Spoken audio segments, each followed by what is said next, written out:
Vex stood in the shadow of the Syndicate Council chamber, his massive body blocking the light from the doorway. He was 8 feet tall with skin like black stone. 4 powerful arms hung at his sides, each one strong enough to tear metal apart. His eyes glowed a dim orange, and when he breathed, the air around him grew cold. He was the most feared mercenary in the galaxy. For 200 years, he had hunted targets across 1,000 worlds. He had killed creatures that could destroy cities. He had captured kings and generals and criminals so dangerous that entire planets celebrated when they were gone. He had never failed a contract. Not once. The council members sat behind a curved table made of glass and light. There were 7 of them, each from a different species, each representing the most powerful forces in known space. They controlled trade, weapons, and information. When they wanted something done quietly, they called Vex. "We have a job for you," said the lead council member, a thin creature with silver skin and no mouth. His voice came from a device on his chest. A simple retrieval, 37 targets on a frontier world called 7. Vex did not move. Species. Human. A low sound came from Vex's throat. It might have been a laugh. Humans were new to the galaxy. They had only been traveling between stars for about 200 years. They were small, soft, and weak. They had no natural weapons, no armor, no venom. Their bodies broke easily. They needed air, water, food, and sleep just to survive. "Why do you want them?" Vex asked. "That is not your concern. We want them alive, all of them." Vex knew what that meant. The council wanted specimens, test subjects. They would study the humans, cut them open, learn how they worked. It was not his problem. He was a hunter, not a judge. The payment.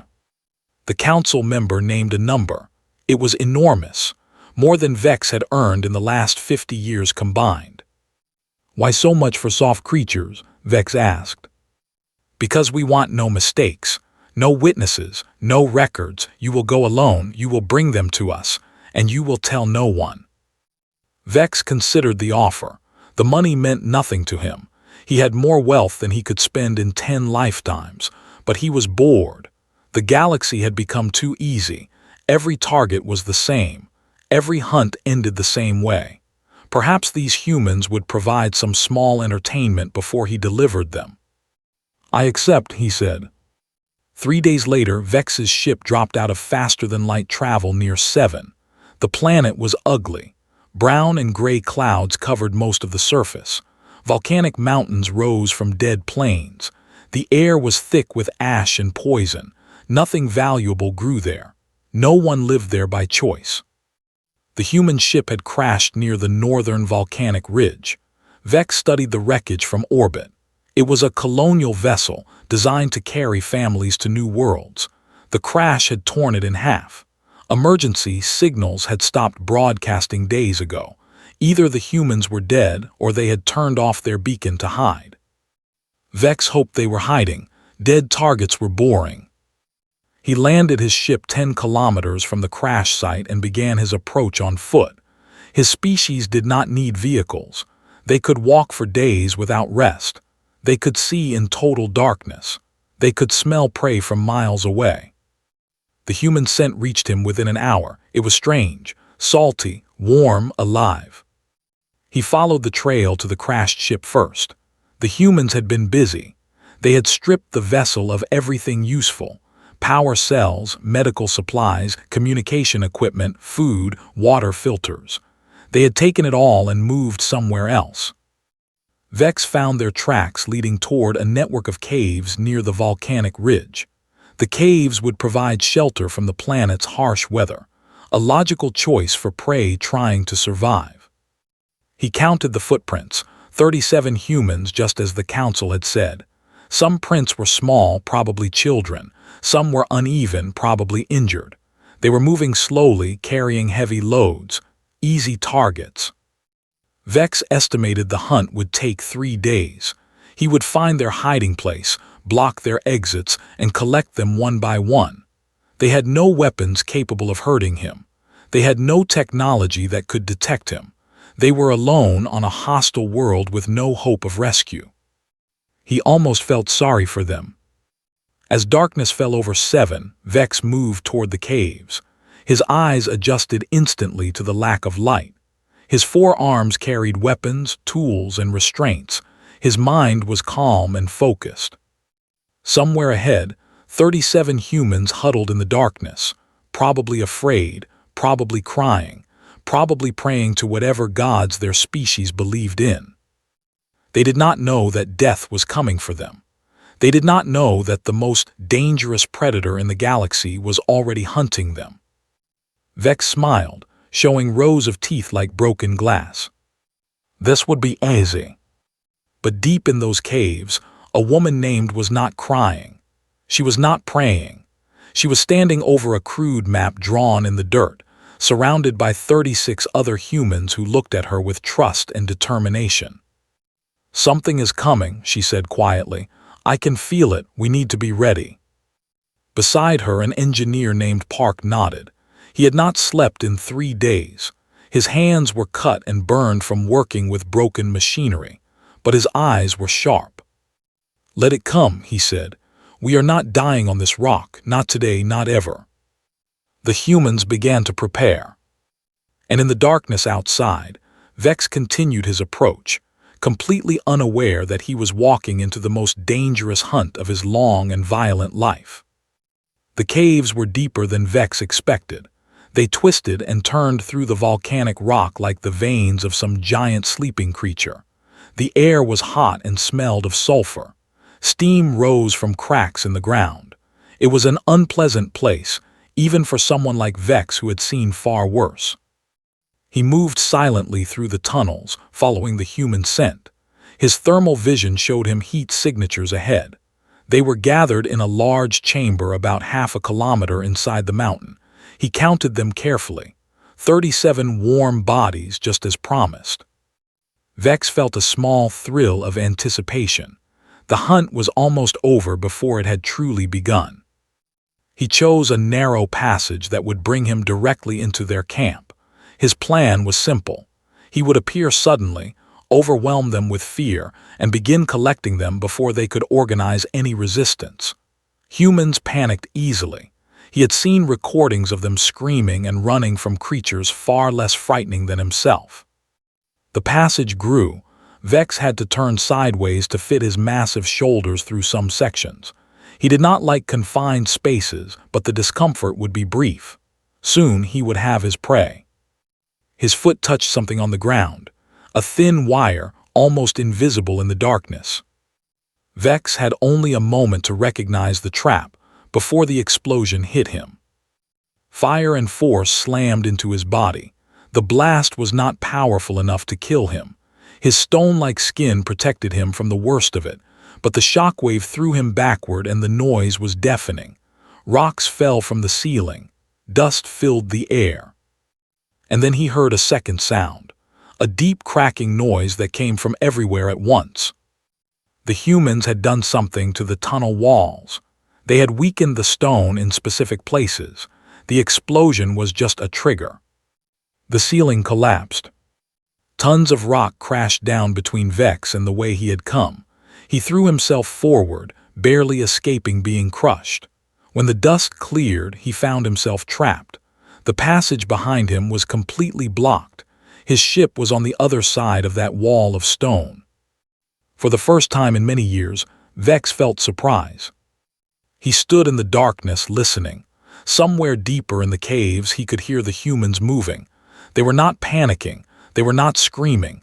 They were organizing, relocating, following a plan. They had known he was coming. They had prepared for him. Vex felt something he did not recognize at first. It took him a moment to understand it. The feeling was respect. Small, unwilling, but real. These humans were not as helpless as he had believed.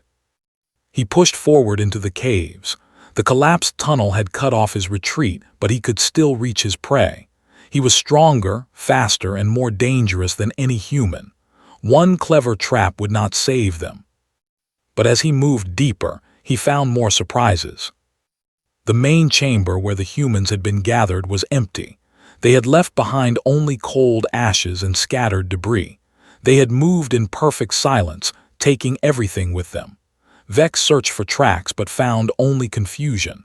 Footprints went in every direction. Some passages had been deliberately collapsed. Others were filled with sharp rocks and broken glass. The humans were making it difficult for him to follow. Vex chose a passage at random and followed it for nearly an hour. It led nowhere. He tried another. It ended in a pit filled with boiling water from an underground spring. By the time he found a real trail, dawn light was beginning to filter through cracks in the mountain. He emerged from a cave entrance on the far side of the ridge. The landscape stretched out before him, gray and hostile. He could see movement in the distance. The humans were crossing an open plain, heading toward a forest of dead trees. Vex began to follow, but stopped when he noticed something carved into the rock beside the cave entrance. Words, scratched deep into the stone with a sharp tool. "We know you are here. We are not afraid." Vex stared at the message for a long time. In all his years of hunting, no prey had ever left him a message. Prey ran, prey hid, prey begged for mercy. They did not stop to write challenges in stone. He looked toward the distant figures again. They were moving with purpose, not panic. Among them he could see someone at the front leading the way, a woman with short dark hair who walked with the confidence of a soldier. Behind her, a man carried a child on his back while also dragging a heavy container of supplies. Others supported the injured, the old, the weak. No one was left behind. Vex watched them until they disappeared into the dead forest. Something had changed. He could feel it. This hunt was not going to be what he expected. He remembered the council members' words: simple retrieval, soft creatures, easy targets. The council had been wrong. These humans were not soft. They were not easy. They were something else entirely. Something Vex had not encountered in 200 years of hunting across the galaxy. They were survivors. And survivors, Vex knew, were the most dangerous prey of all. He checked his weapons, studied the terrain, and began walking toward the dead forest. The hunt would continue. He would catch them eventually. He always caught his prey. But for the first time in longer than he could remember, Vex was no longer certain how this hunt would end. Far ahead, hidden among the gray trees, watched the distant figure through salvaged binoculars. She saw the massive alien studying the landscape, planning his next move. "He is coming," she said. Park stood beside her, exhaustion written across his face. "Good, let him come." Behind them, 35 other humans were already preparing the next surprise. The hunt had only just begun. 9 days passed on 7, 9 days of hunting, 9 days of failure. Vex had never experienced anything like it. The humans did not fight him directly. They were too smart for that. They knew they could not match his strength or speed, so they fought in other ways, ways that Vex had never encountered before. On the second day, Vex found a water source. He did not need much water, but even his species required some. He drank deeply from a clear pool fed by underground springs. Within hours he was sick. His stomach burned, his vision blurred. He spent the next day hiding in a cave, too weak to move.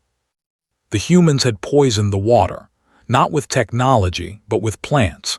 Lee, their medic, had spent his first week on the planet studying every living thing he could find. He had discovered that certain local plants released toxins when crushed. The toxins were harmless to humans but deadly to most other species.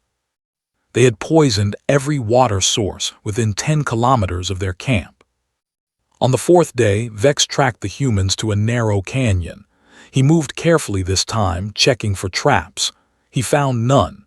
He began to move faster, confident that he was finally closing in on his prey. Then the ground shook. The humans had been digging, not for shelter, but for attack. They had weakened the canyon walls over several days, cutting precise lines in the rock with tools made from ship wreckage. When Vex entered the canyon, A young woman named pressed a button on a salvaged transmitter. The walls fell. Vex survived, but barely. A boulder struck his shoulder and cracked one of his arms. He crawled out of the debris and found no trace of the humans. They had already moved again. On the sixth day, Vex caught their scent leading toward a dark forest filled with strange creatures. The local animals were not large, but they were aggressive. They hunted in packs. They had venomous spines and showed no fear. The humans had learned how to move through the forest without disturbing the creatures. Vex had not. He spent an entire night fighting off attacks from dozens of small predators. Their venom could not kill him, but it caused horrible pain. By morning, his body was covered in wounds that burned like fire. The humans watched from a safe distance, recording everything with salvaged cameras. They were studying him, learning his weaknesses, planning their next move. This was not a hunt anymore. It was a war, and Vex was losing. On the ninth day, something changed. Vex spotted a single human away from the main group. It was the engineer, Park. He was gathering materials from a rocky outcrop, filling a bag with metal fragments and crystals.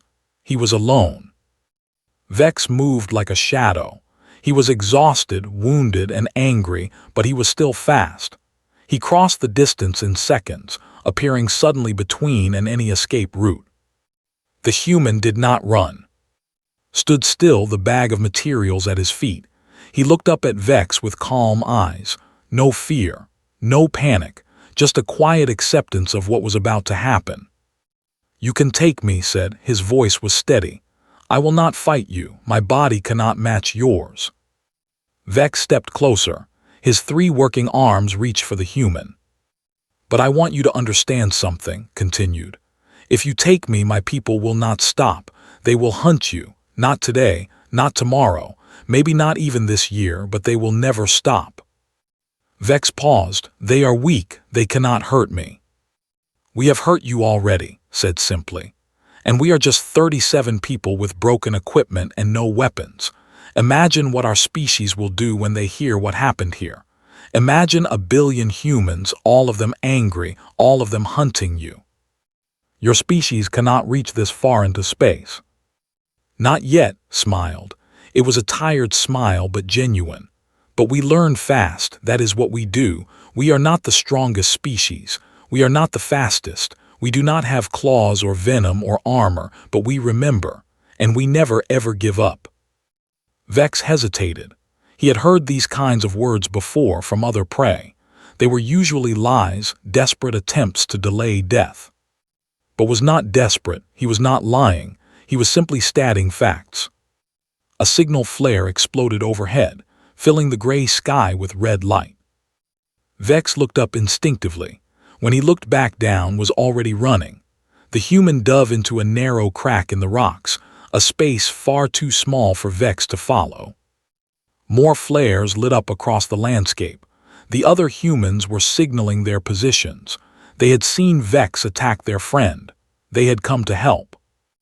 Vex could hear them moving through the rocks around him. They were everywhere, watching, waiting. He stood alone on the outcrop, surrounded by enemies he could not catch, wounded by prey that refused to accept defeat. For the first time in 200 years, Vex felt something cold settle in his chest. It was not fear, not exactly, it was something worse. It was doubt. He looked at the narrow crack where had disappeared, then at the signal flares still burning in the sky.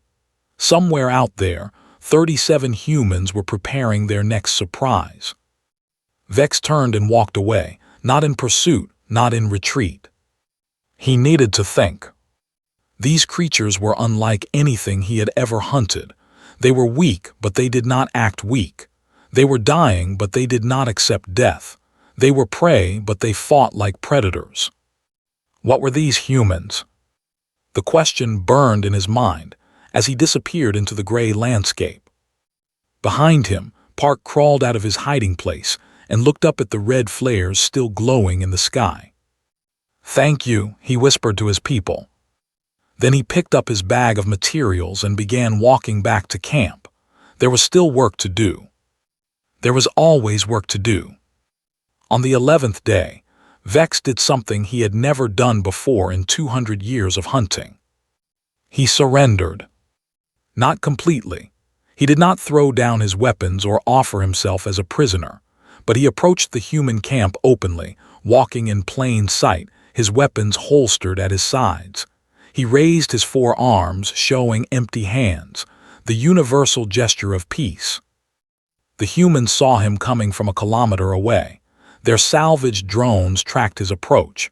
Their scouts reported his movements. By the time he reached their camp, every human was ready.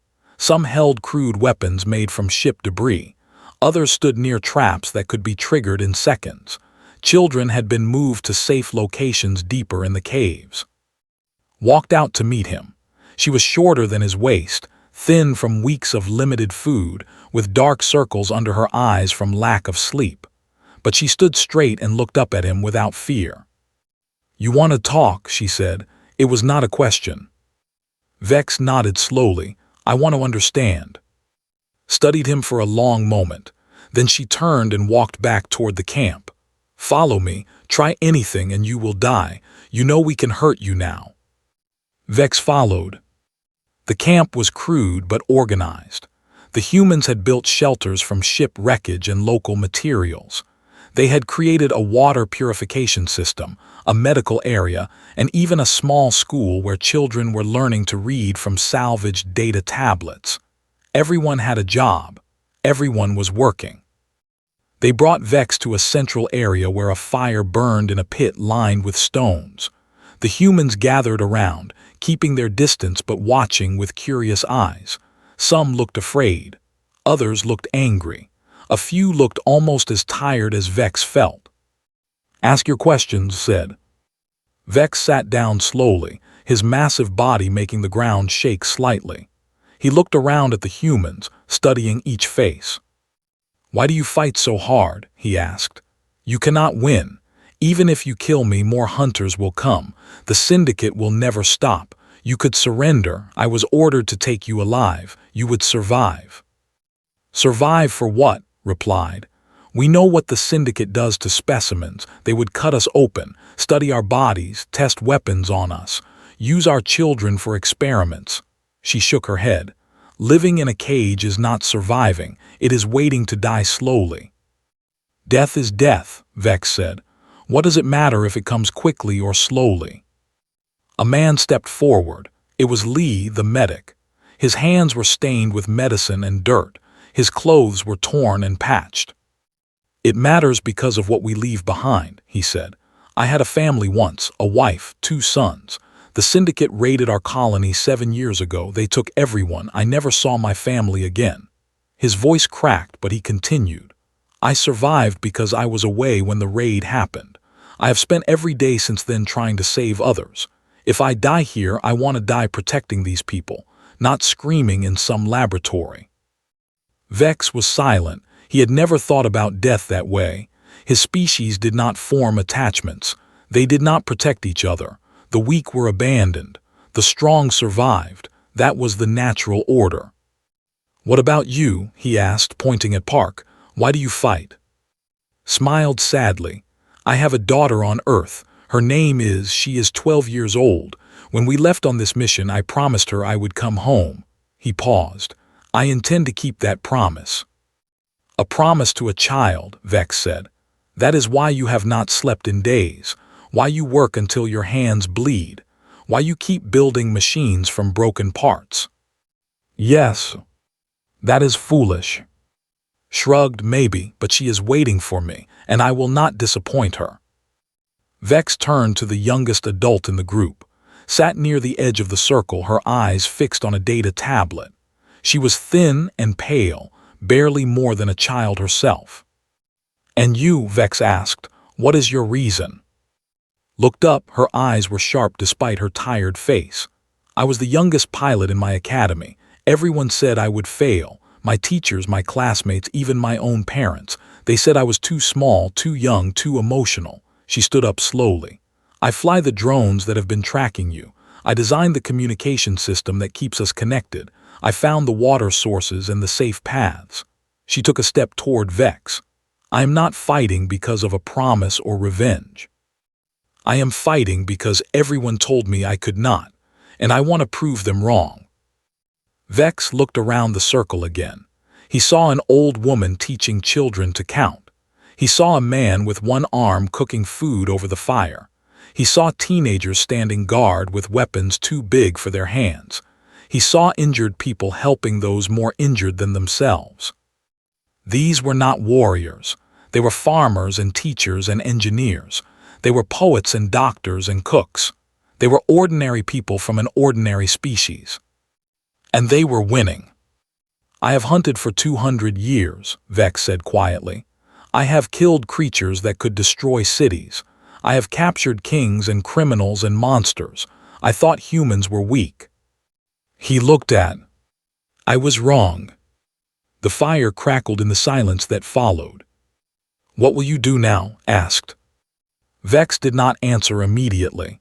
He was thinking about the syndicate, about the payment waiting for him, about his reputation, about everything he had believed for 2 centuries. Then he thought about his daughter, waiting on Earth for a father who might never come home. He thought about his lost family. He thought about proving everyone wrong. Something shifted inside him. Something old and hard and cold began to crack. I do not know, he admitted, but I think I am tired of hunting. For the first time since he had landed on this planet, Vex did not feel like a predator. He felt like something else entirely. Something he did not yet have a name for. The Syndicate Council chamber was cold and silent when Vex returned. The 7 council members sat behind their curved table, watching him with eyes that showed no emotion. They had been waiting for 3 weeks. They were not patient creatures. You were supposed to return in 3 days, the lead council member said, his mechanical voice echoing in the empty hall. Explain. Vex stood before them, his massive body still showing signs of the hunt. Scars crossed his arms. Burns marked his chest. One of his hands had not healed properly and hung at an awkward angle. He looked nothing like the perfect predator who had accepted this contract. The mission is complete, he said. The council members leaned forward. Where are the specimens? Dead. Silence filled the chamber. The council members looked at each other, communicating in ways that Vex could not see or understand. Dead, the lead member repeated, all 37 of them. Yes, the planet killed them before I could secure them. Volcanic activity, toxic atmosphere, native predators. Vex kept his voice flat. There were no survivors. We find this difficult to believe. You have never failed a contract. Every hunter fails eventually. The universe is larger than any single predator. The lead council member stood. He was tall and thin, like a blade made of silver. His empty face showed nothing, but his voice carried anger. We paid you more than any contract in syndicate history. We expected results. Vex reached into a pouch on his belt and pulled out a payment chip. It contained enough wealth to buy a small moon. He placed it on the table and slid it toward the council. I am returning your payment. The contract is void. More silence, heavier this time, dangerous. You are refusing payment, the council member said slowly. This has never happened before. There is a first time for everything.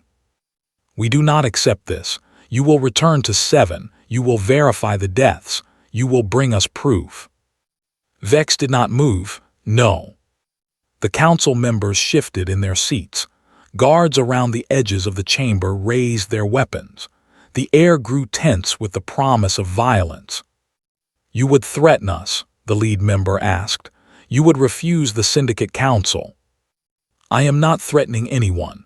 Vex stepped forward, and despite their power, despite their guards, the council members leaned back. I am giving you advice, free of charge. We do not need your advice. You do, Vex's voice dropped low, because I am about to tell you something that could save your lives.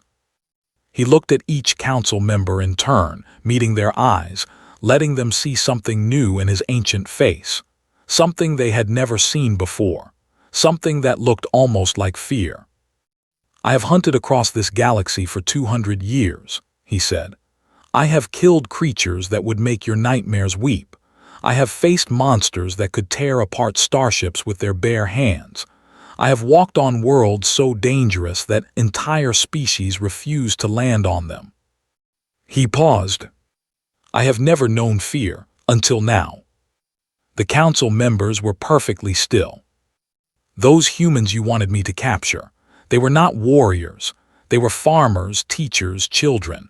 They had no weapons, no ships, no technology. They were stranded on a hostile world with nothing but broken equipment and their own bodies." Vex raised his damaged hand. "They did this to me. They poisoned me. They trapped me. They turned the planet itself against me, and they never stopped fighting, not for one moment, not even when they were starving, not even when they were dying." He lowered his hand. "I warn you, never hunt humans." "They are weak," the lead council member said, but his voice was uncertain now. "They are primitive." "They are neither." Vex shook his head. "You look at their soft bodies and see prey. You look at their short lives and see insignificance, but you are making a terrible mistake." He stepped closer to the table. "Humans do not accept defeat. When you knock them down, they stand back up. When you take everything from them, they build something new. When you threaten their families, their friends, their people, they become something else entirely. Something that does not stop. Something that does not forget. Something that will chase you across centuries and teach their children to chase you after they are gone." The council members said nothing. "They are not strong," Vex continued, "but they are relentless. They are not fast, but they are patient.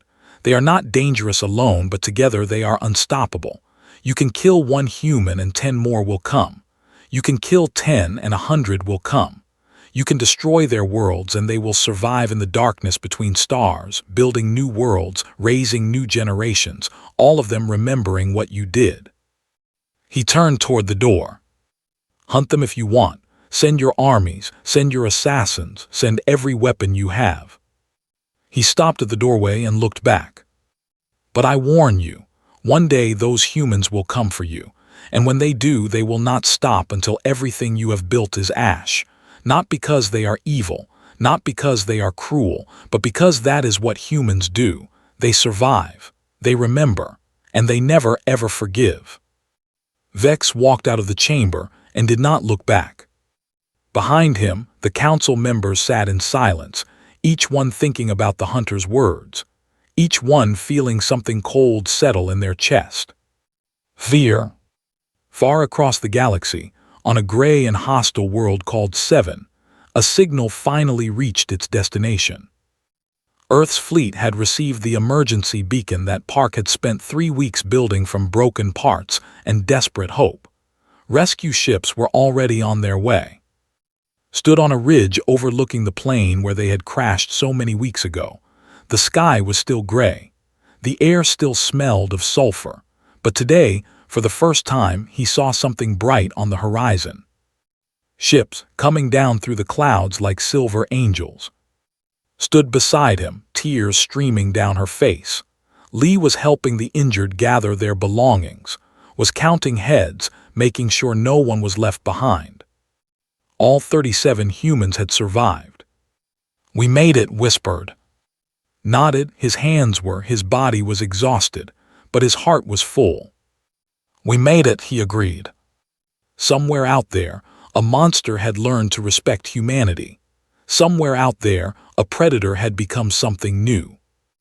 And on a small planet at the edge of known space, 37 ordinary people had done the impossible. They had survived. They had won. The ships landed, and the humans walked toward them, leaving behind the gray world that had tested them so completely. They carried nothing but the clothes on their backs and the memories of what they had endured. But they also carried something else, something invisible but unbreakable. Hope. The hope that no matter how dark the universe became, no matter how powerful their enemies grew, humanity would always find a way. Because that was what humans did. They survived, they adapted, they remembered. And they never, ever gave up.